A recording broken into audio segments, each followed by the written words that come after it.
ఏ మందుమో కృప విస్తరింపలేనని పాపమందు నిలిచిందమా అట్లాన రాదు. పాపం విషయమై చనిపోయిన మనము ఇక మీద ఎలాగో దానిలో జీవించడము, క్రీస్తు యేసులోనికి బాప్తిస్మం పొందిన మనందరం ఆయన మరణంలోనికి బాప్తిస్మం పొందుతామని మీరు ఎరుగురా.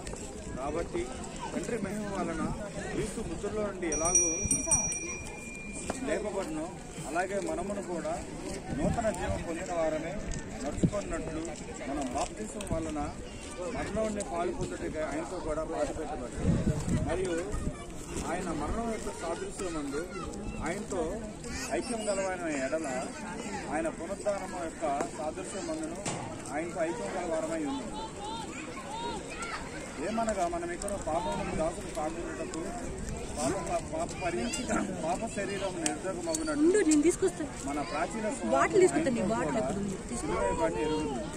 చనిపోయిన వాడు పాపం నుంచి విముక్తుడని తీర్పు పొంది ఉన్నాడు.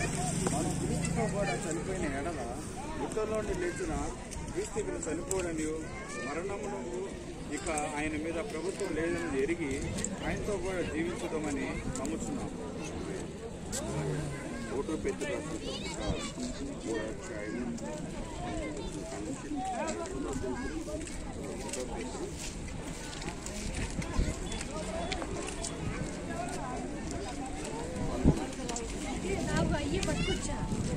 దేవుని దీర్ఘశాతము ఇంకా కనిపెట్టుచుండినప్పుడు పూర్వం నోవహు దినములో ఓడ సిద్ధపరచుతుండగా అవిధేయులైన వారి యొద్దకు అనగా త్వరలో ఉన్న ఆత్మల యొద్దకు ఆయన ఆత్మరూపిగానే వెళ్ళి వారికి ప్రకటించారు.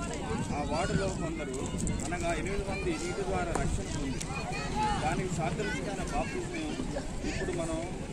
ఇప్పుడు మిమ్మల్ని రక్షించుతున్నది. అదేదనగా శరీర మాలిన్యం తీసివేయడం కాదు, కానీ యేసుక్రీస్తు పునరుద్ధానం మూలంగా దేవుని విషయం నిర్మలమైన మనస్సాక్షి ఇచ్చి పెట్టుతారు.